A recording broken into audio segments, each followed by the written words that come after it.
All right, so hello everyone. My name is Abby Currier, and I'm the Community Engagement and Events Coordinator here at the History Center of Olmsted County. I'm so excited to see everyone on here tonight, and I look forward to learning more this evening about the life of George W. Gibbs Jr. Here at the History Center of Olmsted County, we invite people to gather and explore and examine our past as we educate ourselves about the stories of Olmsted County and southeastern Minnesota. We're so excited that you have decided to join us tonight as we take a look at one of these stories. Tonight, we're going to have a presentation from Leilani Henry on the life of her father, George W. Gibbs. After her presentation, we'll have about 15 minutes for questions from the audience. During the presentation, feel free to put any questions that you may have in the chat. You can find that at the bottom of your screen. It looks like a little message bubble. Before we can get started tonight, I do want to go over a couple of logistical things. For tonight, we are going to ask everyone to remain muted so that we can listen to our speaker. Like I said, if you have any questions, put them in the chat and we will do our best to answer as many of them as we can. We may also put some links in the chat throughout the night, so make sure you keep an eye on it. Anything that we put into the chat, we will be sure to send to you tomorrow, along with a quick survey about tonight's program. It will take less than 2 minutes to fill out, and we really appreciate your feedback. We also recommend watching this in presenter view, but if you want to see everyone participating Brady Bunch style, you can do that by clicking on the view button in the upper right-hand corner of your screen. If you're joining us from an iPad, you may need to swipe a couple of times to change the view. We are recording tonight's program, so please keep that in mind. We're so excited about tonight's talk and hope that you will continue to join us for some of our future events, where we will talk about everything from a village in the 60s to housing covenants, to trains in Rochester, and everything in between. These talks are one of the many great benefits of having a membership to the History Center of Olmsted County. We certainly hope that you will continue to join us for these talks, and we also hope that you will consider becoming a member to experience even more benefits. Oh, my camera just turned off. Can you still hear me? I can see you and, okay. Oops. There we go. Yeah, I can see you and hear you. Sorry, I was in a flow and it just got disrupted. So tonight we are joined by Leilani Henry, who is a facilitator, coach, artist, and public speaker. She works with leaders to enhance how teams create, learn, and perform. Leilani was born in Hawaii and raised in Minnesota. She enjoys her life in the Rocky Mountains with her partner Henry, an award-winning kaleidoscope maker, and her cat Alice, who I sincerely hope will make an appearance. You can find out more at www.thecallofAntarctica.com.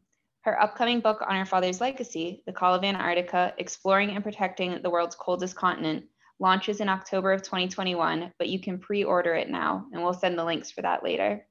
Leilani? Oh, thank you, Abby. So wonderful to be here. It doesn't even seem real. This has been a 20-year journey. And so I see a lot of people here that I know that also knew my father. And a shout out to my mother, who does have her camera on, Joyce Gibbs, in Rochester, Minnesota.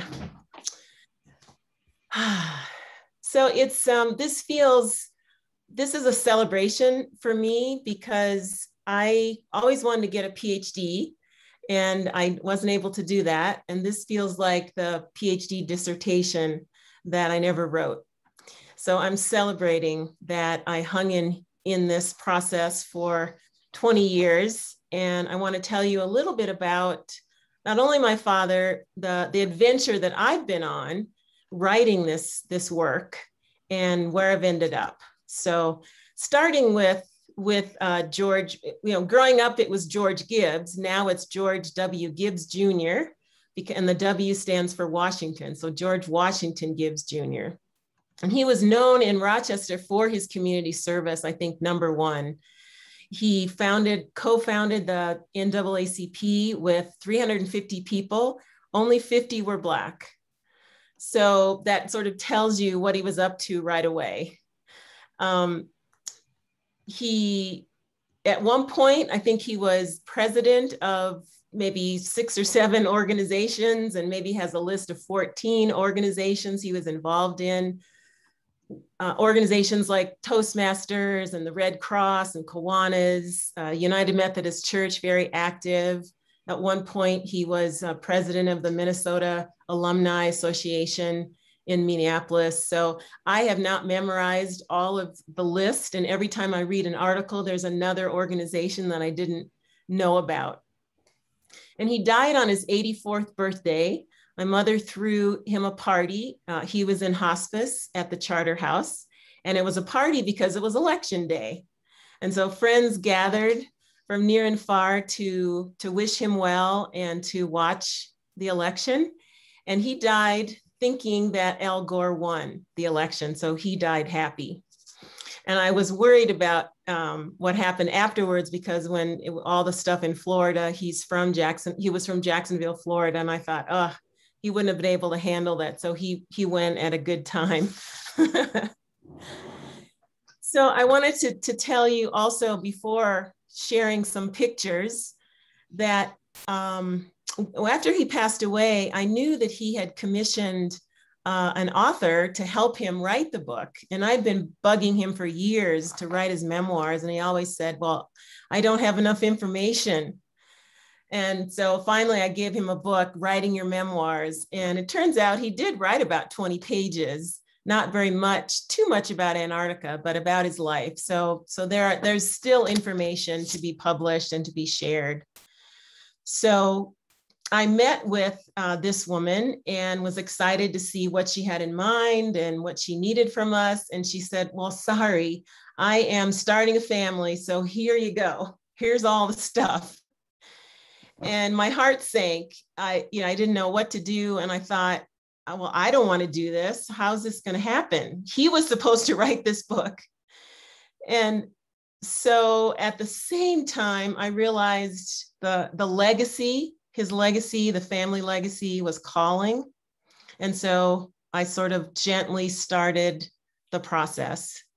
And a few months later, my mother was moving from our family home and found his diaries behind the dresser and his autograph book. He wrote every day for 6 months on the first round trip. And that was Boston, Little America, back to Boston in 1939 to 40.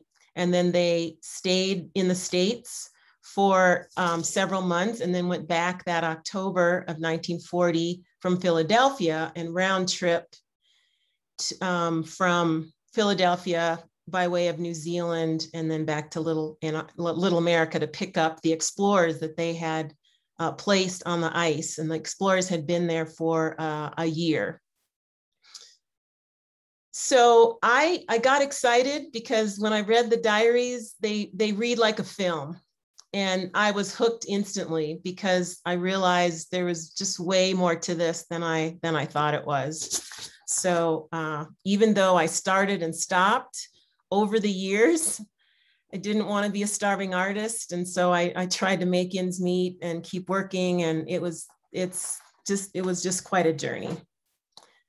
So I want to share, share my screen. I don't have words. I just have some photos, and I'll just sort of talk along the way. Okay, is that it? Nope. There we go.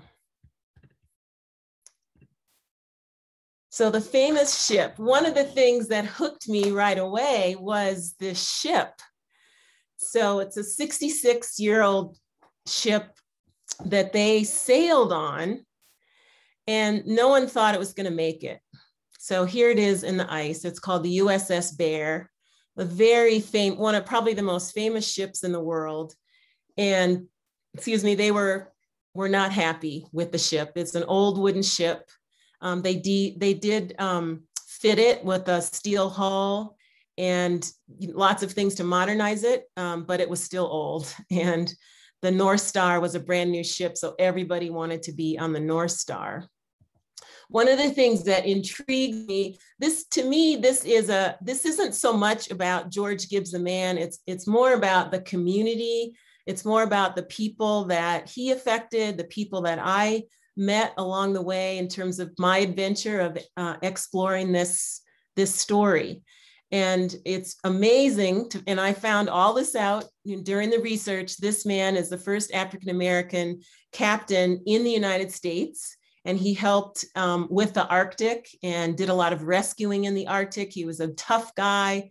He was a humanitarian. He saved people. He saved the native peoples that were being mistreated by sailors. So he's got quite a history himself. So just thinking about my father knowing that this ship captain was part of the history, I'm sure was thrilling. And this is the crew. What is amazing about my adventure is that I've met some of the descendants from some of the people on the ship. And there are two men that were alive when I started my research, Tony Wayne and Robert Johnson. Robert Johnson is 101 and still alive and well in Florida. So, and I had many a conversation, and I had one in person with Tony Wayne on Veterans Day. I'm not sure what year that was, but we had a great connection. And the first thing he said to me was, "You look just like your father." So the memory of these men is just amazing. So my father had an autograph book that had several famous people. He had Admiral Byrd, he had the ship's captain, he had W.E.B. Du Bois's autograph. And this is the autograph from the artist on the ship, Leland Curtis. And I have another picture of me with one of Leland Curtis's paintings. So again, and it turns out that Leland Curtis was in Denver. So just so many different kinds of connections. This, oops, okay, sorry, there we go. This next one, this is the unveiling of this photo. No one has ever seen this except for the library archives. And this is the headshot. Each person on board, each crew, it was about 65 men and 80 dogs. And they each had a headshot. And so my story is that I had been going all over to find out more information. I went to the Byrd Polar Library in Ohio. I went to the National Archives. This is my second trip. And I just never saw much about my father. And honestly, I thought, I wondered, did he really go? I mean, what is this? What is going on here? And then I thought, well, is this racism? Because there's nothing.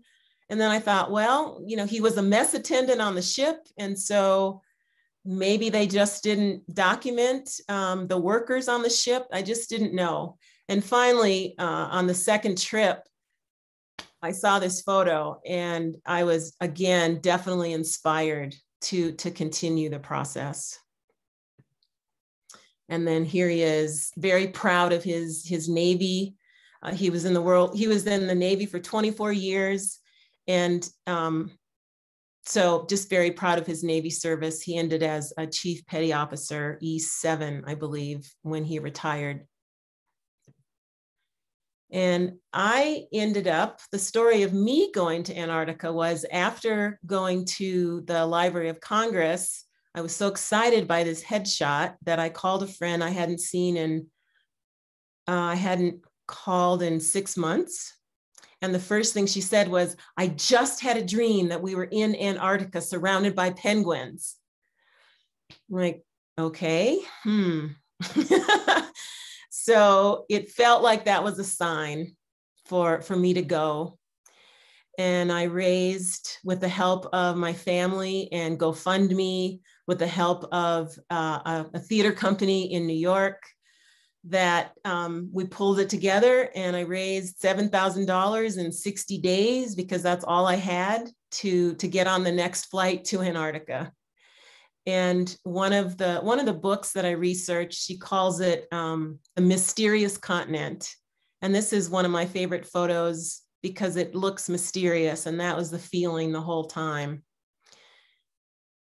So I went to King George Island, which again, you just can't make this up. And this has most of the bases represent represented in Antarctica.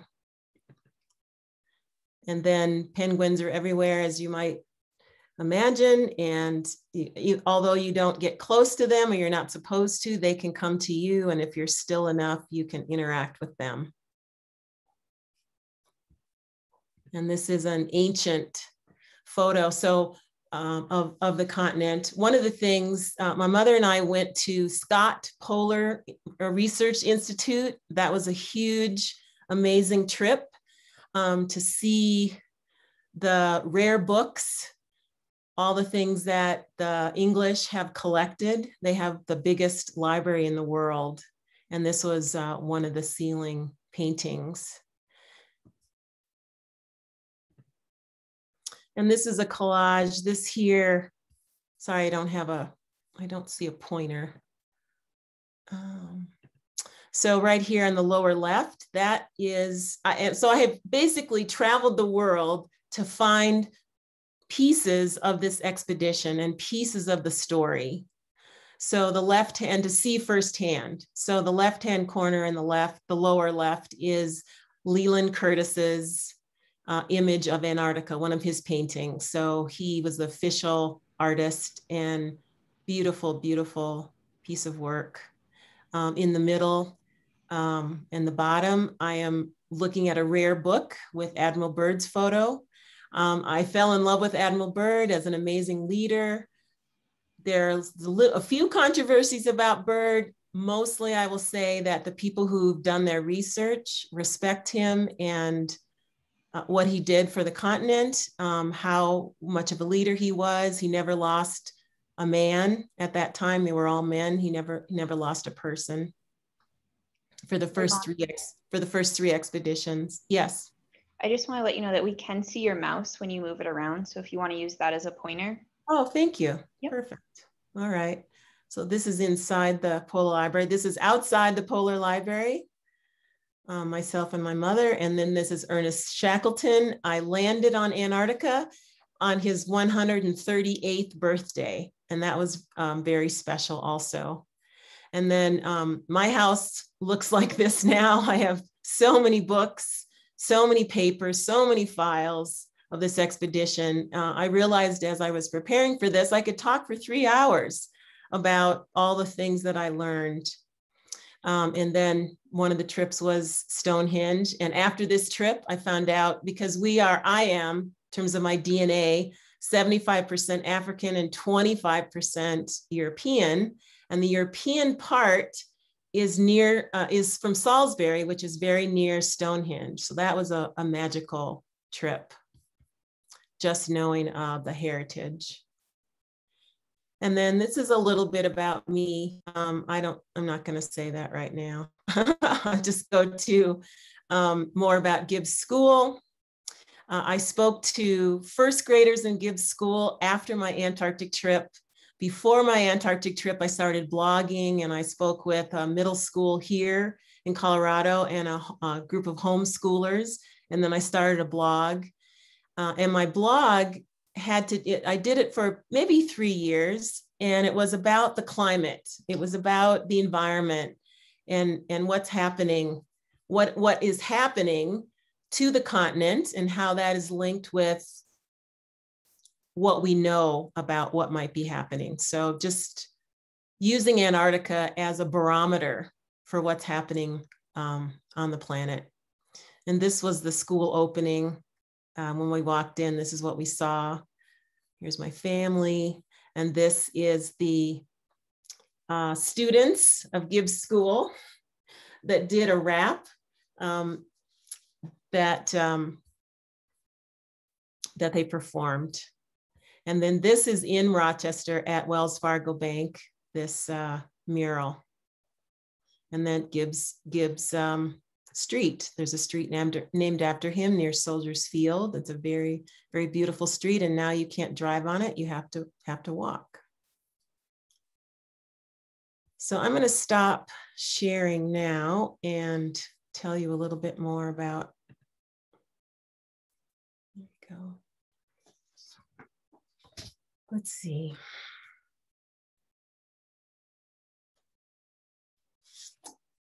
I also want to just say that a quick story about, because I said I stopped and started. And it's been a very painful 20 years in a lot of ways, because I was the only one to keep it going. There were people who were mentors and helped me kind of stand up when I fell down. And it was my own just finding the meaning of it that helped me continue to go. So on one of the breaks, basically, I'm on an airplane in my tight little seat in the airplane, and I'm reading my father's journals as my reading materials for the plane. And I'm looking at this. I've transcribed he wrote every day for 6 months, I think I mentioned, and very flowery handwriting. So it was hard to read. So I ended up typing what I could understand, lots of things I had no idea about anything about Antarctica. So I'm sitting there, I'm turning the pages, like, yeah, Dad, I know you went to Antarctica with a famous explorer, and I know you almost died catching penguins, and I know there's a lot of hardship, but who's going to care about this story? You know, I don't know what I'm doing. I don't know why. I don't know if anybody's going to care about this. And I'm just end up just closing the book. I'm just so frustrated. So it's time to land. I hear the, please keep your seatbelts fastened. We'll be at the gate momentarily. So I hop up, I get all my belongings. I'm walking out, and the attractive man across the aisle says, "Nice handwriting." Like, nice handwriting? Oh, so he was looking over my shoulder, seeing this flowery handwriting. I said, "No, that's not mine. That's my father. He went to Antarctica with Admiral Byrd." And I sort of walked away.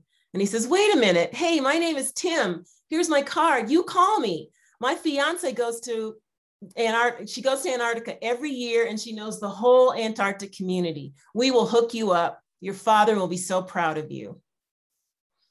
So when I get home, I call, and I'm introduced to John Barrett, who is the head of the American Polar Society. He invites me to write an article. And this is published January 2000. And I get phone calls and emails, and there's all this interest. And that really was the kindling of me staying with the process, because now I understand that people cared about this. So a shout out to Glenn Marty Stein, who was one of the first people to call me and really help decipher some of the things that I didn't understand. He's a polar researcher. And Dr.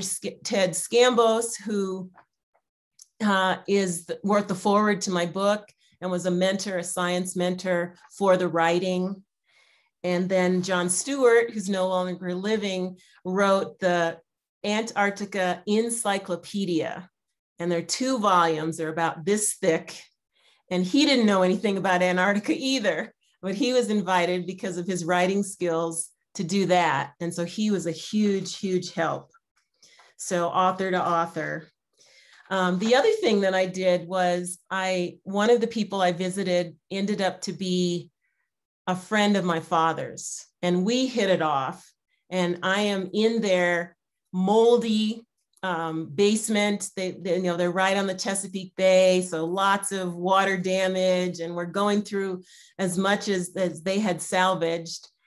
And we find this letter, and I'm reading this letter going, laughing about Black Eskimos, and we're on the ice and we're missing you. And it was kind of all a joke. And it turned out that he was writing a letter to George, and it said, "Dear George" at the top. But I just did not believe that I found the person who was friends with my father. So that was another thing that helped me. And then I studied 4 or 5 diaries of people on the expedition and tried to cross-reference all the things that happened. And that was very exciting. And now here we are. Here we are with the book coming out. And just to tell you that a few reasons to read the book, it is for young adults. 14 to 24 is the audience. It's a textbook for Antarctica. And we're wanting to inspire polar scientists of color in particular, There's more equality between men and women now on the continent, and there are fewer people of color as scientists. So one of the reasons to read it is to learn about the history and the exploration of the world's coldest, driest, highest, windiest continent. How did it come to be? It was once tropical. How exciting was that? To explore Antarctica through this expedition, which was the first expedition in 100 years that the United States took.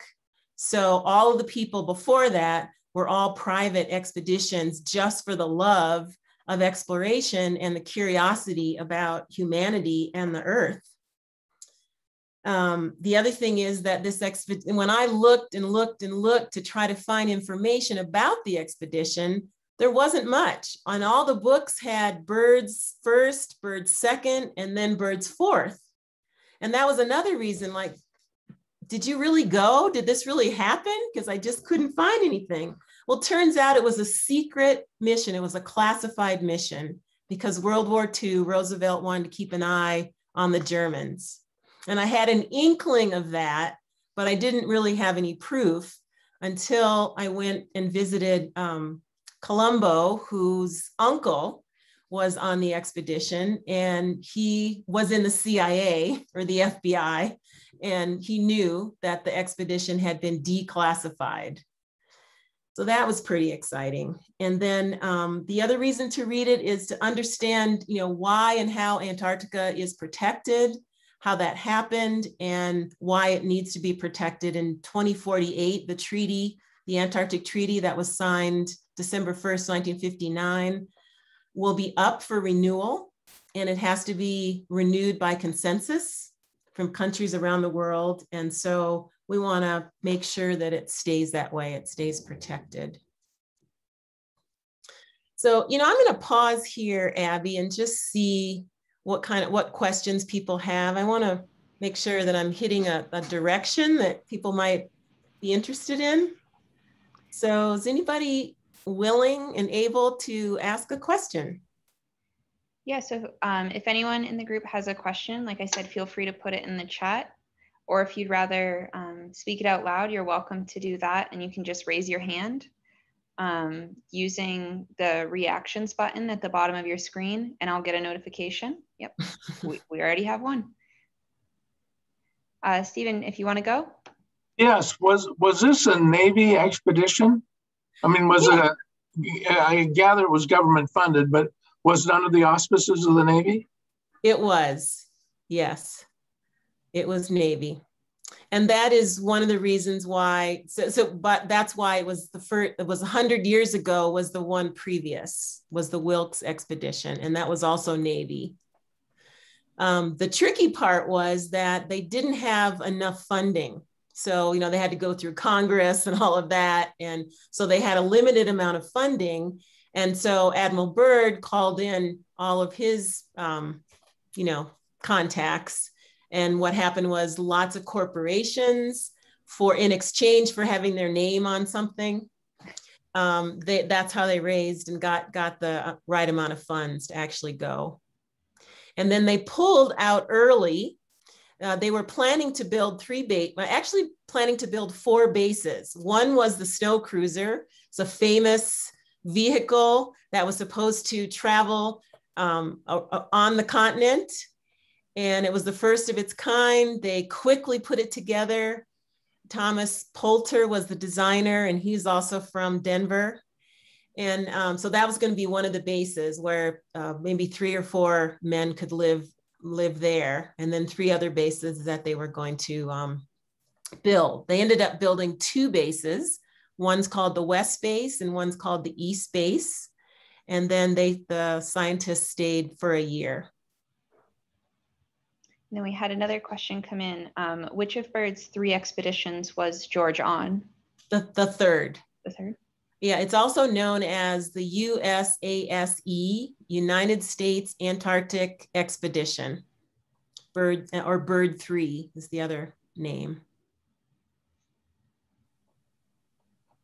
Looks like Virginia's hand is up. Okay. Yeah, Virginia, if you want to go. You're on mute, Virginia. I hate it when that happens. So, thank you so much for sharing your journey. I mean, I just love it. The people and the places that you went and the archives and the ups and downs to it, right? I mean, you're excited and then you get discouraged and then something happens. And I mean, this is a story worth documenting too, just the 20-year journey to do this. So thank you for sharing that. My question is, how did this experience like impact or change your father? Did you get a sense of that? Yes, very much so.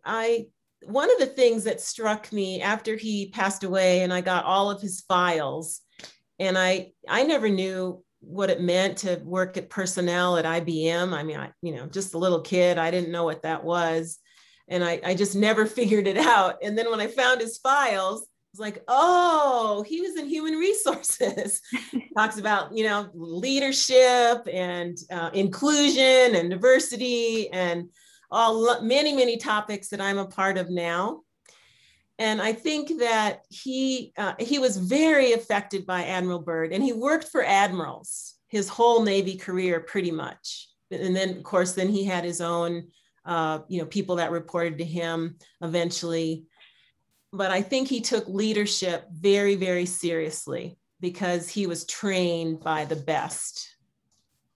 And I think also I'm very touched by his effort in community was, don't give up the ship, don't give up on anybody. We're all in the same boat. Those were things I think that were his philosophy. Before he died, he was worried about how Americans in particular were not community minded. And he was wondering, because he was so community minded, how that was going to go.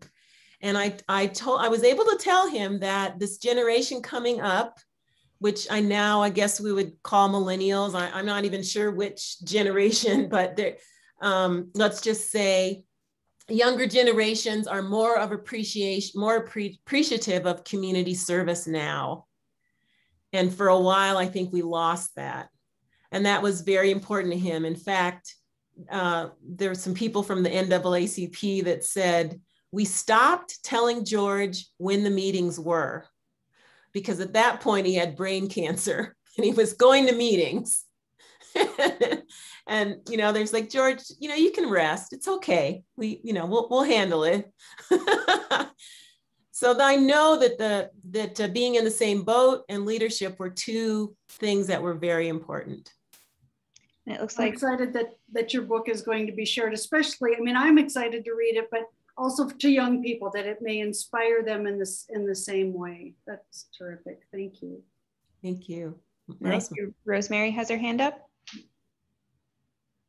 And you're muted, Rosemary.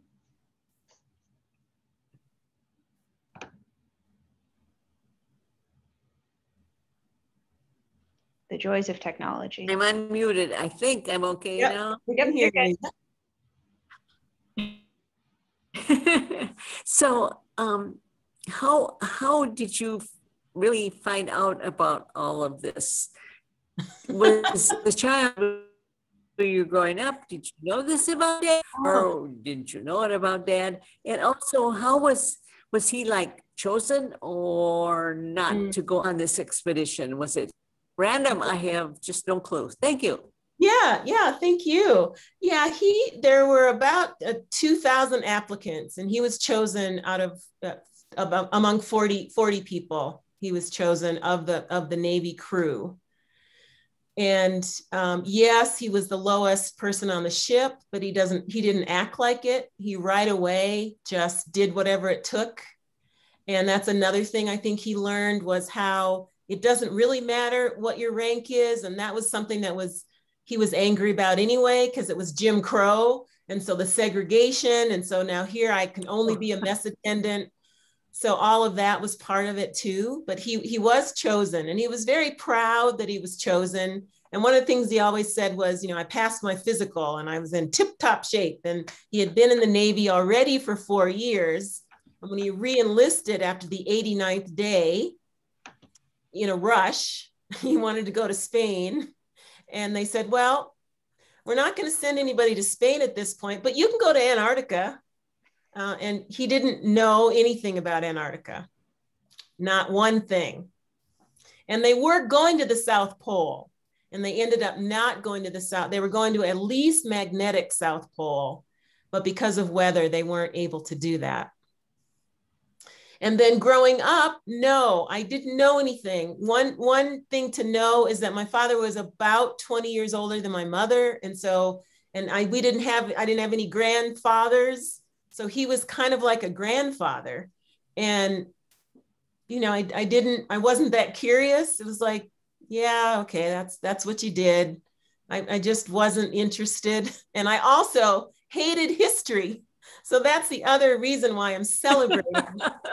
Because I learned a whole lot of history that I didn't care to know about. And now I'm interested. Now I understand it. I like it. I can connect the dots for myself. But growing up, the only thing that this is kind of embarrassing, but what they did was they dug the housing under the ice, and they thought they were going to use bird 2, but apparently they did, but it was buried. So they had to kind of start over.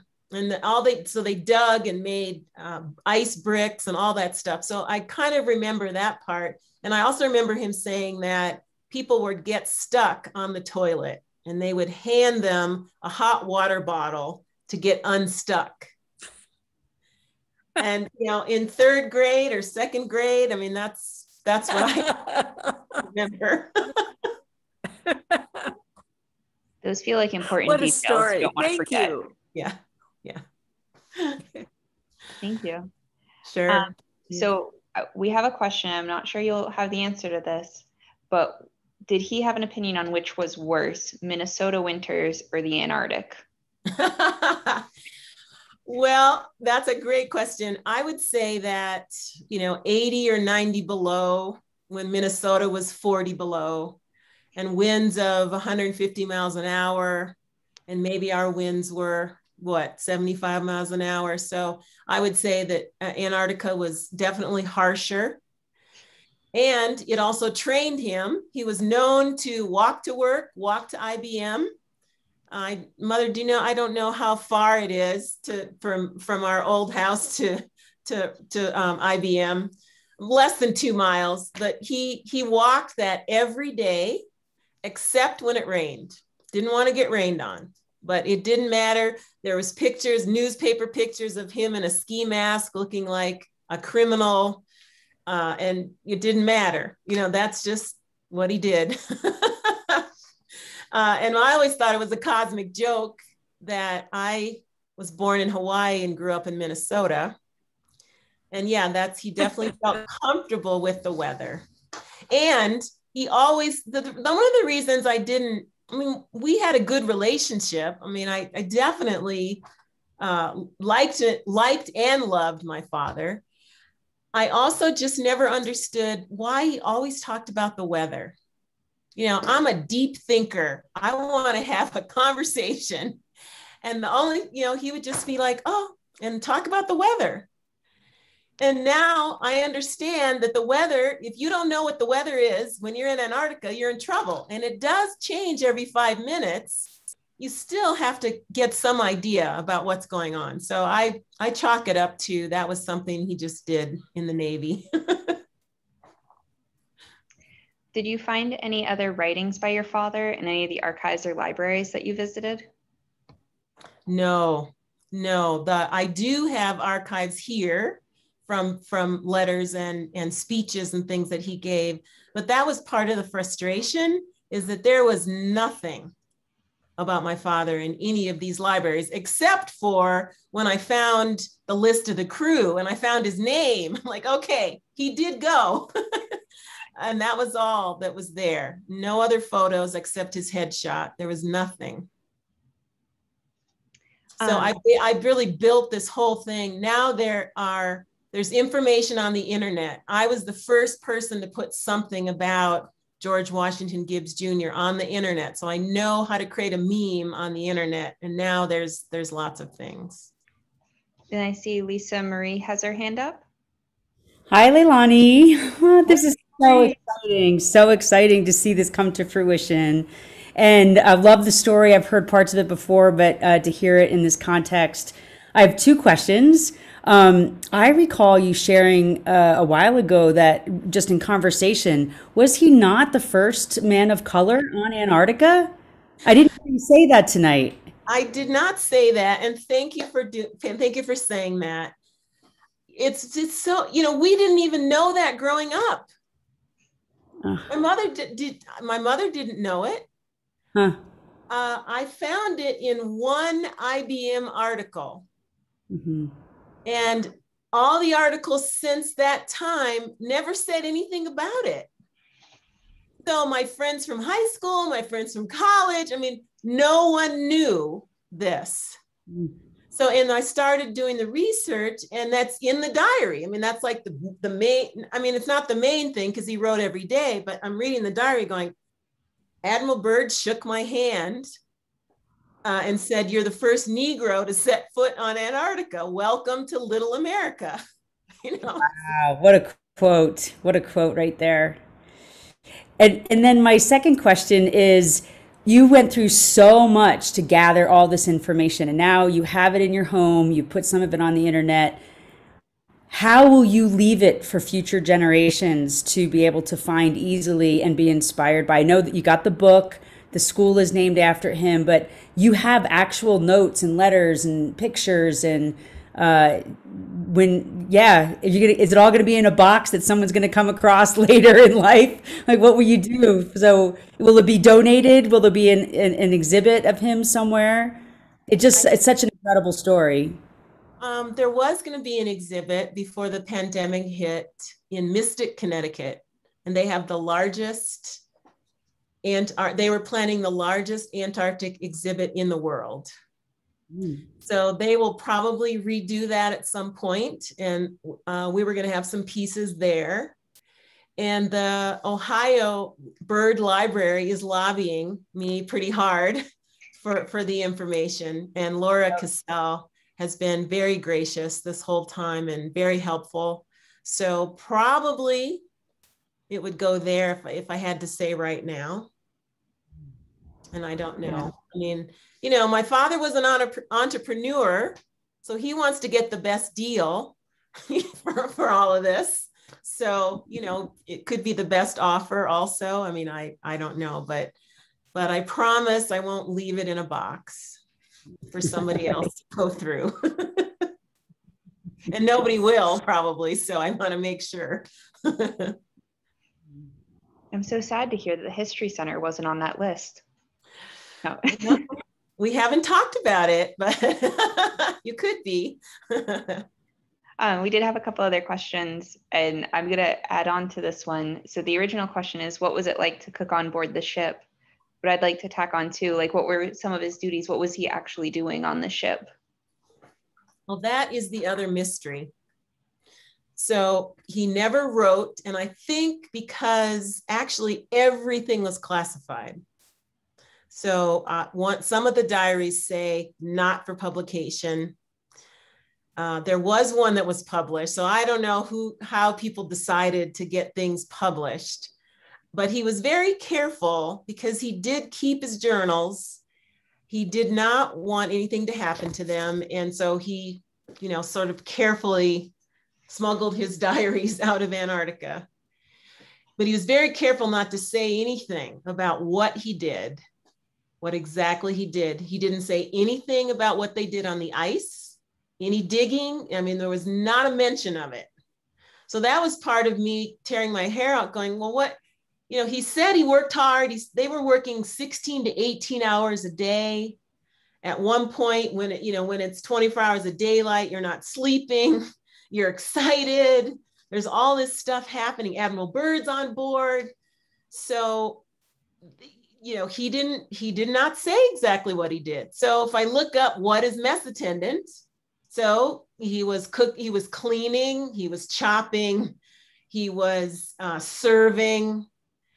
Those are the mess attendant duties. There was there were two other Black men aboard, and that they were doing, one person I think was probably doing the laundry and making the beds and that sort of stuff. And then the other one was, they were both in mess. They were both in the kitchen.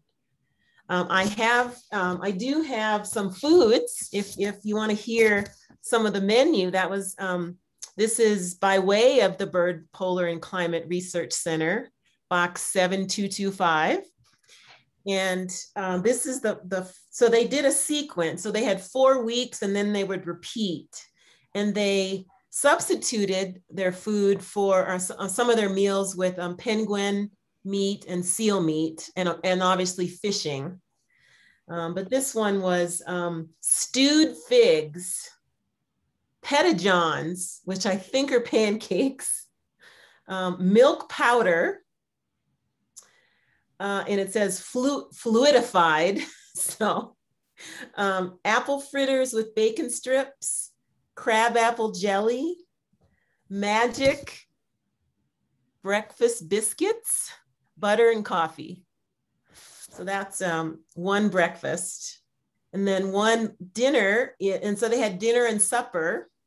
So dinner is Yankee bean soup, beef chop suey, noodles or macaroni, creamed asparagus, whole wheat bread, butterscotch cream dessert, and cocoa.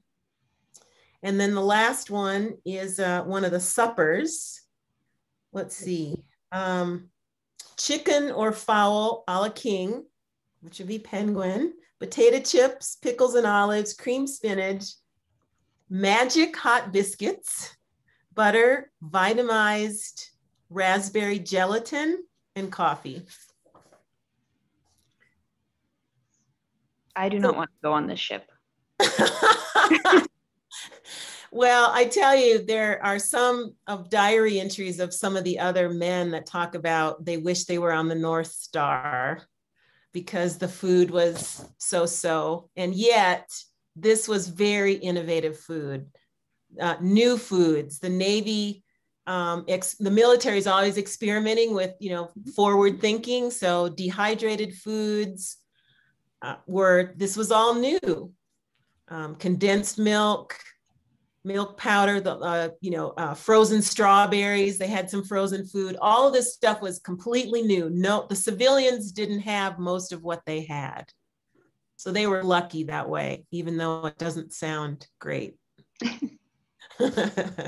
I'm just really curious what the recipe for magic biscuits is. Like, do you Me just too. hope that they appear, or how does that system work? Well, they definitely, I don't know exactly how they cooked, but I do know that they had some sort of oven. They probably had a pressure cooker. Mm-hmm. I know they had a pressure cooker on Bird 4.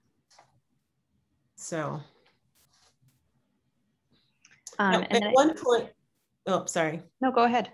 Well, at one point I had a mentor who is a famous Chinese chef in New York.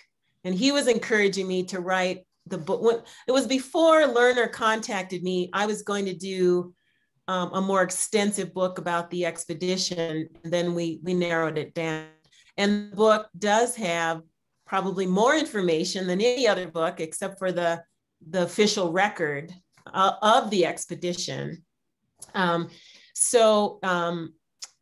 This mentor was encouraging me to focus on the food, because he's a chef, and he was saying people would be curious at least about the food, but I just never got that. We had to cut a lot of things from the book. Can you tell us some more about the 1940 trip? Like, what were they doing down there? What were the dates and stuff? Yeah, they left on November 22nd, 1939, and he set foot on January 14th, 1941. And I think one of the other things that's very exciting to me is that there were some people who were allies on the ship. And I think that they arranged for Gibbs to actually be the first person off. Because you'd think about it, the lowest person on the ship can't just jump off. And I think that that was a strategy, which again speaks to the enlightenment of the captains and the admiral. And then they traveled the continent for another 2.5 months. They left around the 22nd or 23rd of March to go back to Boston. And they went through the Panama Canal, which was new both times. They sailed around Cape Horn. The first time they did it, it was pretty treacherous. And the next time they did it, it was, photo op sort of winds. And that's another thing I did was I went to, when I went to Antarctica, I spent 2 weeks in Chile, and I went up the coast of Chile and ended up in Valparaiso and I think it's Vina del Mar. And when I came home and I looked in the diaries, I had tracked the trip that the bear was on and didn't know. So I think part of why this is so exciting and part of why I'm just very humbled by all of it and celebrating is because this thing has a life of its own. I could not plan the people that I met, the things that happened, the synchronicities. There is no way that I could have planned it.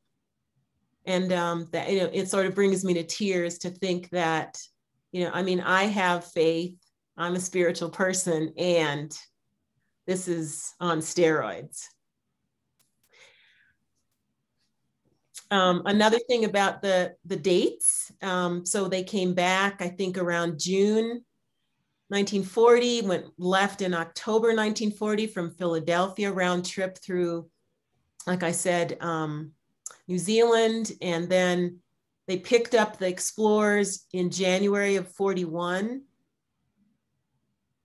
And then they did some exploring, and then it was a harrowing evacuation to leave and World War II is about to start, or was starting, but we were entering.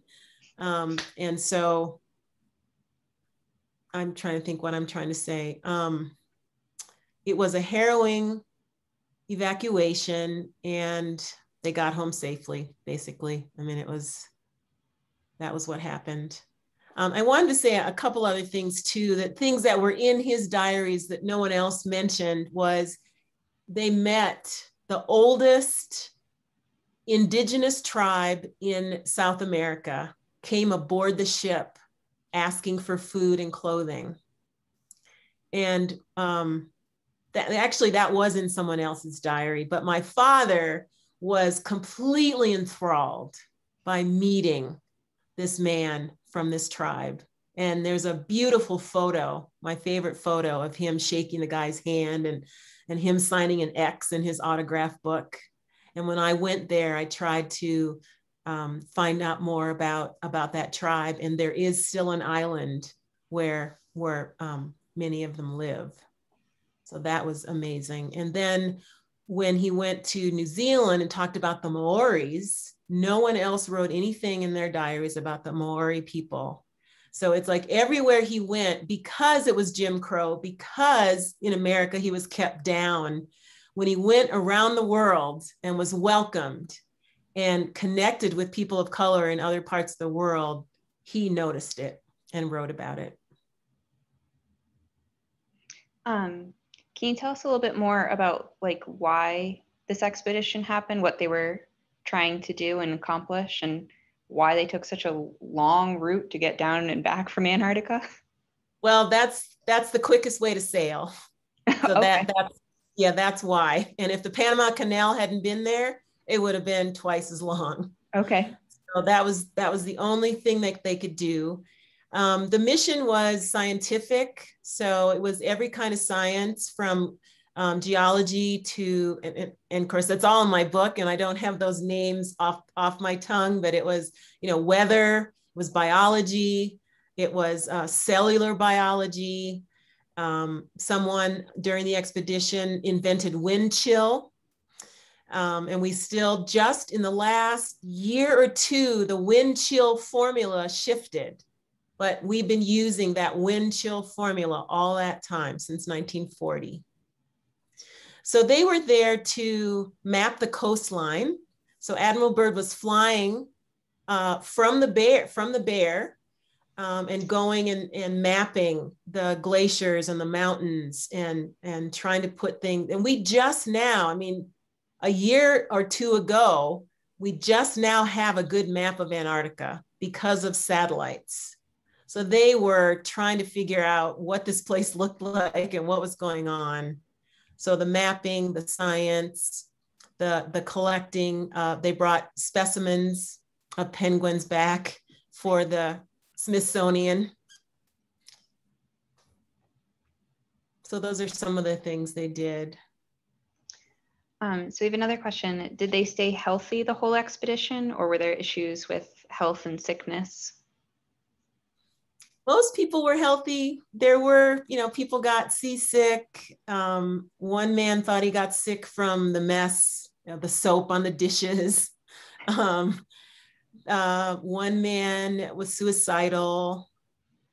One man did eventually pass away, and it was natural causes. So that's why they don't count, because and I still don't know exactly who that was, but that's in my father's diary. So I haven't tracked who did that. Let's see what else. But yeah, they stayed healthy. I mean, that was why they were picked and why they had to pass all the physicals and very rigorous, because you really do have to stay healthy there. Yeah, I imagine 60 men all on board one ship. Any sort of bug is going to spread very quickly. Yes, and probably when they're in the tropics, that was more of an issue. But by the time you get to Antarctica, it's so cold, nothing lasts there. So you really can't get sick. I mean, people have gotten cancer, obviously, but passing of bugs is a less common thing, I think. Did his diaries discuss anything about the return trip from Antarctica? So things like weather, or maybe a lack of variety of food, or conflicts after being so far away from home? Yes, I'm writing a play. It's called Antarctic Soul.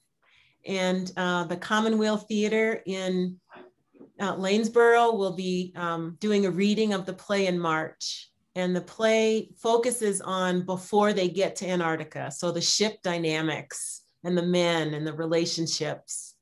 And he was called names, and he did have there were a couple of people on the ship who would rather him have not been there. So the segregation attitudes were still there. So there was that piece. And what was the other thing about them getting along? And yeah, maybe like lack of food. Oh, well, they were stuck in the ice a few times. And the last time they were stuck in the ice was when they did the evacuation in 1941 around March, and then tried to get home. They were stuck in the ice and for about a week, thinking that they were going to be, because they were down there longer than any ship was supposed to be down there. So they thought they were going to get stuck.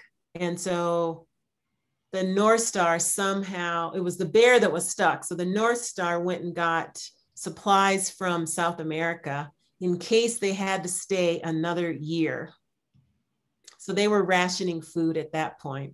And they were also rationing water. The water was rusty. The fresh water was not available.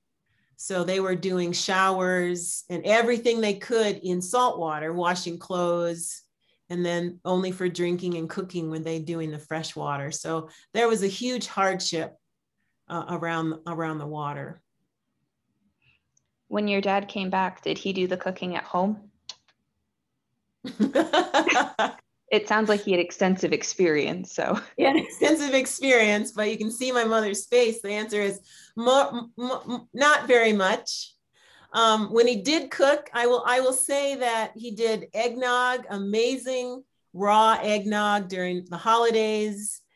And when he made breakfast, I noticed these things as a kid, but I never knew why. I never knew that he had chef training, because my mother was also a chef. And so, I didn't connect those dots.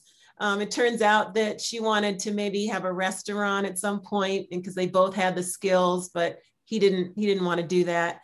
But I noticed that he had almost choreography when he cooked, and everything was a certain way.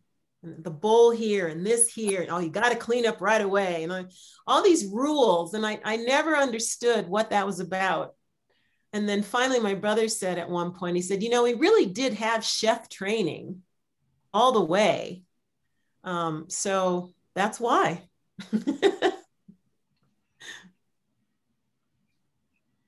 Makes sense. Joyce, did you want to add something? It looks like you unmuted yourself. Well, not really. I just wanted to say that whatever cooking my husband did, it was very, very limited. And I didn't care for his pancakes because they were too light and fluffy. And so cooking, I just did myself, and he didn't push it too much. So it was okay. It worked out all right. I'm looking forward to the sequel of just cooking in the Gibbs household.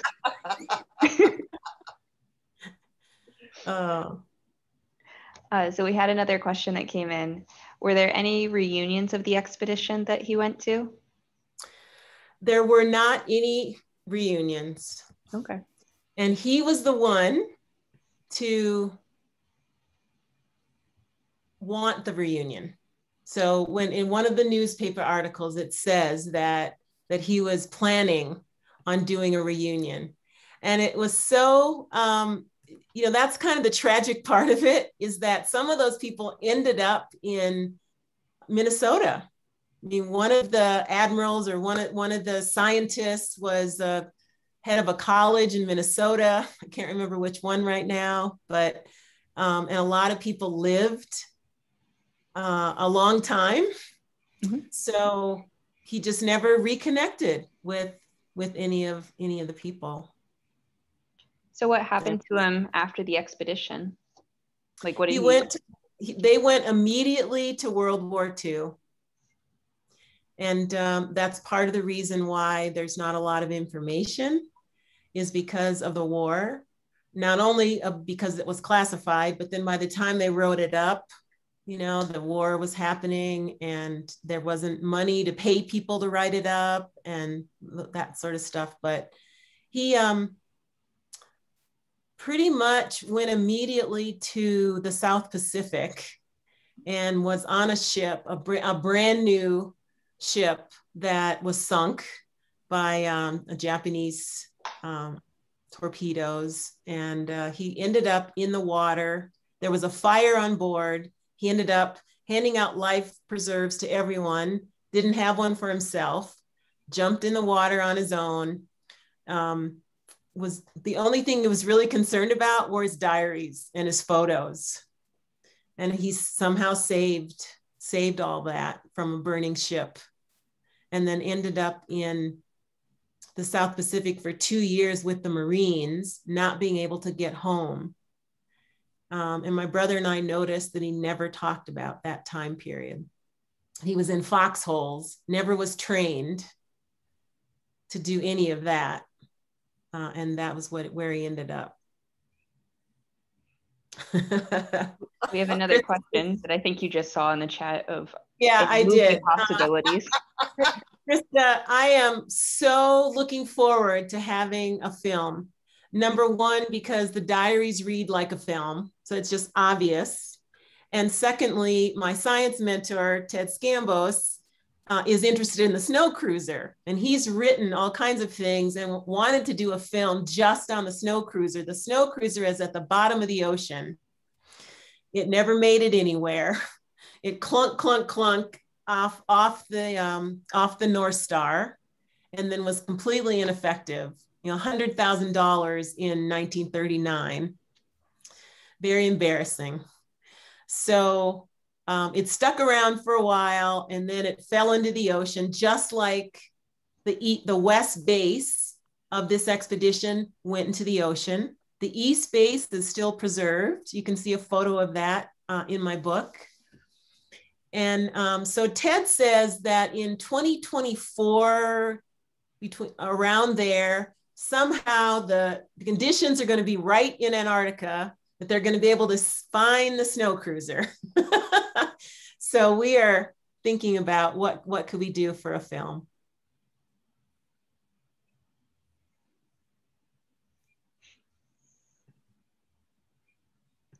What else? Let's see. Are there any other questions? Yeah, let me see if there's. I have a question. You mentioned briefly some sort of a fight over a penguin, or like he was hunting penguins. Oh, yes. I'm just closing the chat here so I can. So yeah, so that's a wonderful story that I hope will be in my play. But basically, he was volunteered or voluntold to catch penguins, and that was one of the things he was assigned to do, right? So I think he also learned early on that anybody can do anything if they want to, and just to be willing to show up and say yes. Well, this time he didn't really want to say yes because he'd already been to this island catching penguins. But they didn't have enough penguins apparently, so he was asked to go back. And at that point, they were lost at sea in a small whaleboat, and it was completely fogged over, and they didn't know what was going to happen. And finally, they heard the ship's horn and found the ship, and were guided back. They guided themselves back. So that was, so yeah. So when I say you almost died catching penguins, he did. Yeah. And I went to the Smithsonian and found those penguins. So they still have them? They still have them in the basement or in the lower level. And I made an appointment, and the man found the penguins for me. Well, there's so many things there's so many things I've forgotten. I mean, I've written most of them down somewhere. And it's just a challenge to keep, it's 20 years. I just can't believe that this is what I've done for 20 years. Off and on. Your mastery of the content is definitely showing here, where you just have all this information gathered, and it's very impressive. Thank you. So we have another question. So Ginny Wright Peterson is one of our local authors and has done several books for us. And she said that the play sounds great and she's looking forward to it. Do you have another book project in mind? So, what happens in the next 20 years for Leilani? Well, there's a woman here. I don't know if she wants to be, maybe she's not on. Oh, yes, she's here. I don't know if Adrienne wants to say hello, but Adrienne is a friend, and she's in the publishing industry, and we've been talking for many years about a book. And so I guess you're not really supposed to say, so I'll just say that, yes, there probably is a second book. I swore I would never write another book. And people are persuasive and people want to know things. And my creativity is flowing more now, and I'm more comfortable. So I wrote the play because I was so sick of the book, and that I really was thinking about this as a PhD. And so everything was so meticulous, and my creative spirit just wasn't there. And so I said, I need a break. I can't do another library. I just can't do another source. So I started writing the play to learn about, well, how do you do creative writing? And how do you tell a story? And one of my colleagues is here, Byron. We teach storytelling, and I hate storytelling. So of course you have to teach the things you need to learn. So I've learned about it, and in the process started writing. So I have Act 1 down pretty cold in writing, and then Act 2 I have an outline. So So yeah, I'm just going to keep, I have a monologue that I performed a couple of years ago in Lanesboro. So I have a monologue, and I have, and now I'm songwriting, doing some songwriting. So there's a lot of things that are just flowing now.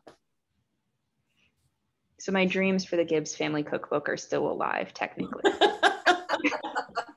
That's a possibility. I mean, yeah. My mother made this pistachio nut cake with whipped cream frosting when we were growing up that I've never seen anything close to it anywhere. Just amazing. And the chocolate mousse pie was also amazing. Yeah, I haven't had my supper yet, so we're gonna have to move on. We had a couple other questions come in. So was there any contact between the men on the ship and home during the expedition, or were they not able to make like send letters and stuff? Yes, that's in the play. So they had the radio. And this was the first time that letters were read on the radio through the GE radio program. So a lot of these corporations you would recognize have been around a long time. And so that was the embarrassing thing, is that you would write someone a letter and everyone would sit around the radio and hear your letter. And that was the communication. And then they had telegrams or, telegrams back and forth between ships.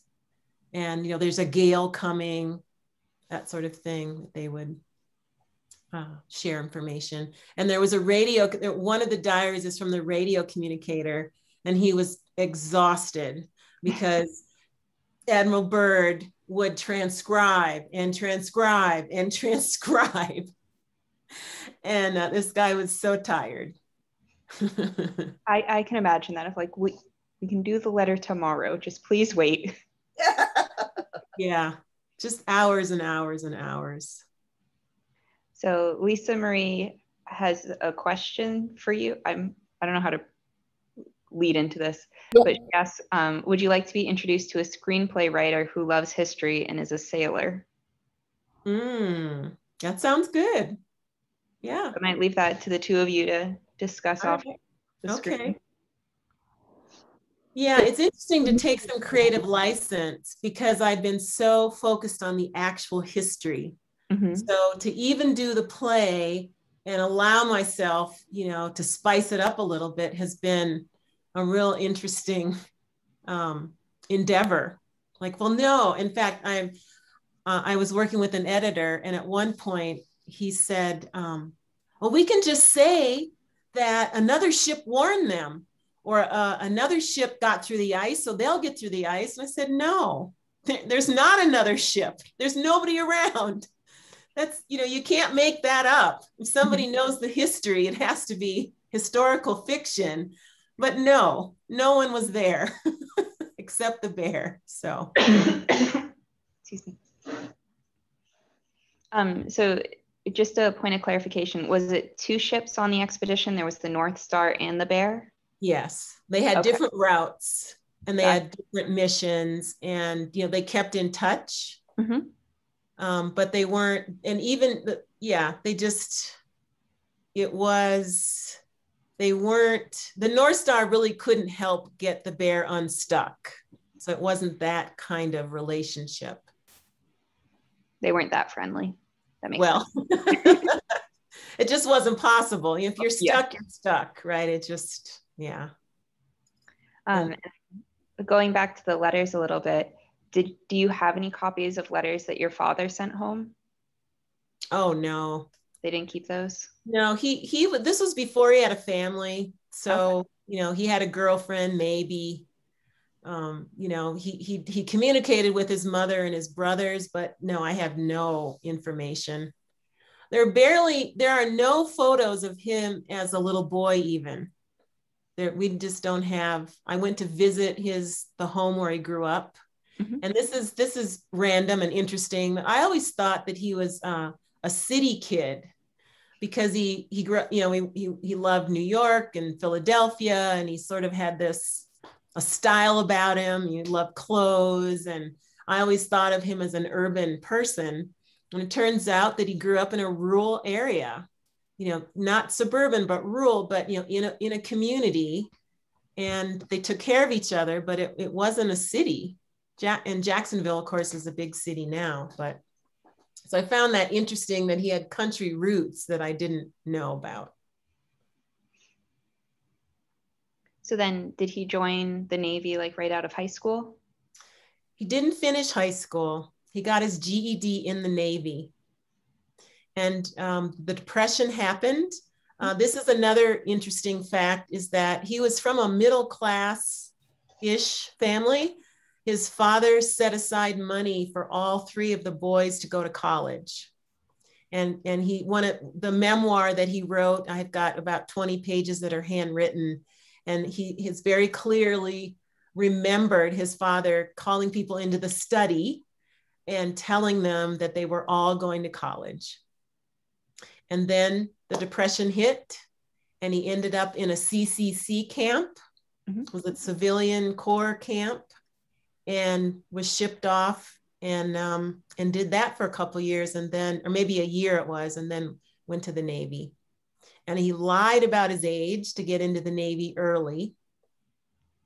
And he lied about his age for the GED, because when I went to Brooklyn Tech to find out when he graduated, because I wanted to give them the props of, he graduated from Brooklyn Tech.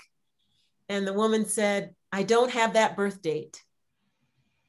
I'm like, well, can you give me a break here? You got his name, I'm his daughter. Yeah. No, that information is private. So all I know is that it was the wrong date. And that's all I know. Interesting. We are getting a few comments in the chat of how excited people are for this movie. So I think you may be committed. It's not where I thought the talk was going, but yeah, people have decided who should play whom and all of that. So yeah, it'll be fun. I wanted to also say that what's exciting about, and of course I'm learning this as well, but somebody pointed out that we need heroes, particularly Black male heroes, that aren't sports and aren't artists and aren't just the things that we normally see Black people doing, or the stereotype of Black men. And I just never thought about that. Not sports, not entertainment. He couldn't really carry a tune, and he loved football, but I don't remember him ever playing football or basketball. He was very athletic, though. He did go to the gym almost every day at 5 a.m. So he's very proud of staying healthy. And then it looked like Rosemary had another question. No, I don't have a question at all. Leilani, I want to play Admiral Byrd.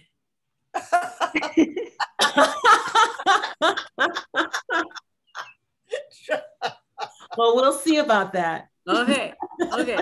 See you soon. See you in a couple of days. He doesn't have many lines in the play. Well, that would be good. That would be good. My memory's bad.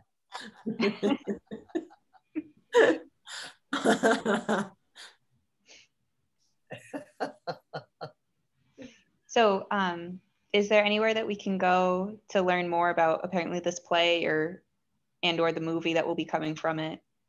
You said Lanesboro is going to be putting it on? It's the Commonweal Theater in Lanesboro is right now sponsoring the reading, and they are going to record it.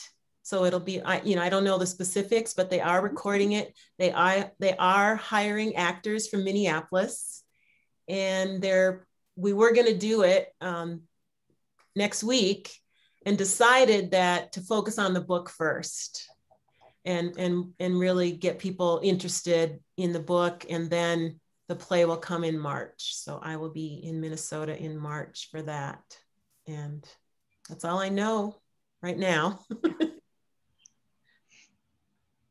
I hope to be speaking. I hope to be speaking at schools and libraries. I hope to be doing more presentations.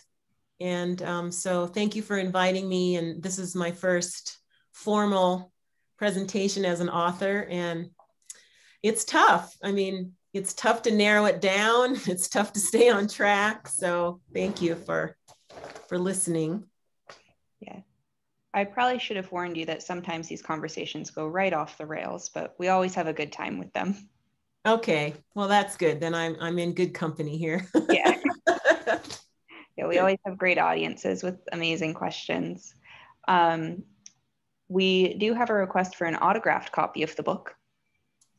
All right, well. Will there be book signings? Yes, I don't know how that's going to go, but I'm definitely signing books, and there are definitely people that have requested that already. So I guess you can contact me through the callofantarctica.com, and that's probably a good place for me to keep track of what people are looking for. There's a contact sheet there. And of course, my website is beingandliving.com. You can contact me there.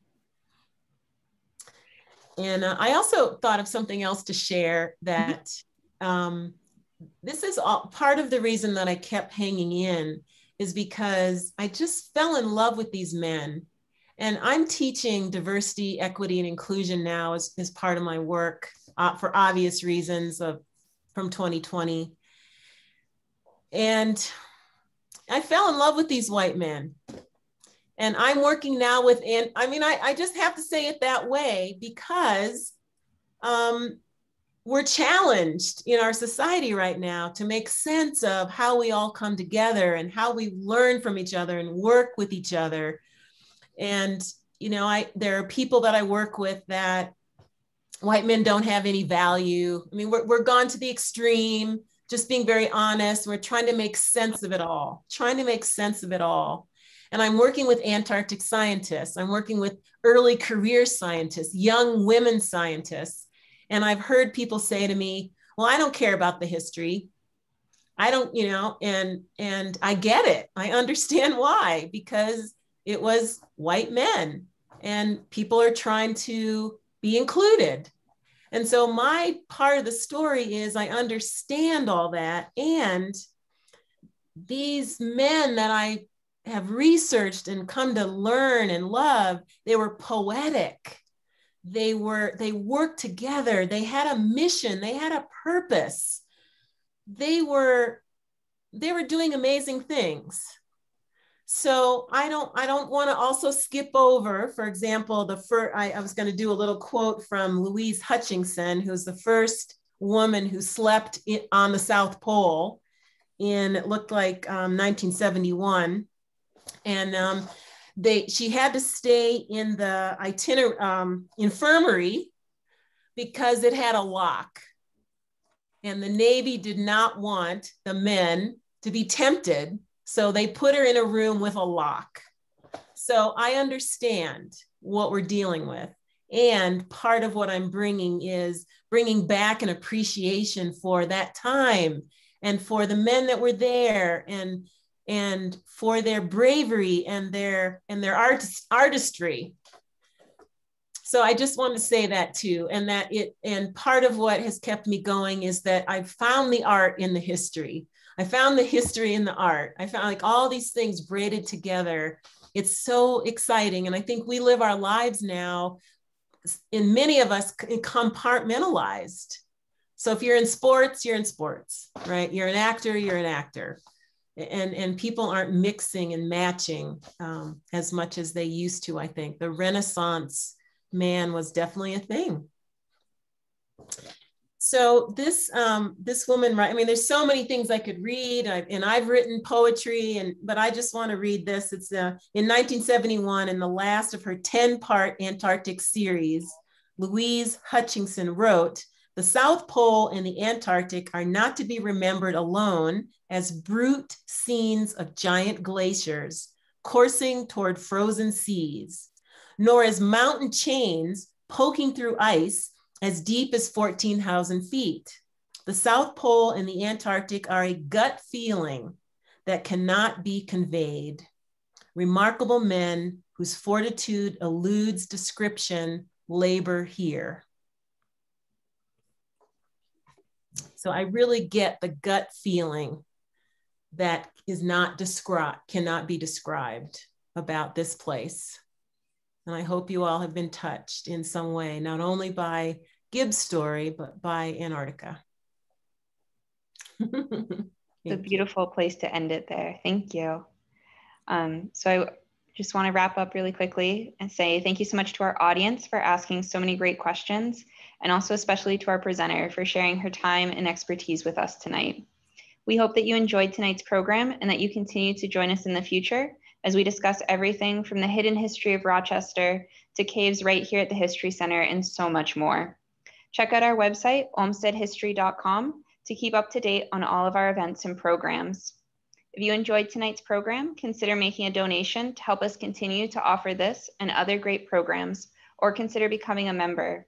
A History Center of Olmsted County membership offers a wide variety of benefits, including access to free and reduced cost events like this. Thank you so much to everyone who joined us tonight, and we look forward to seeing you at our next event. Good night. Thank you, Abby. Good night.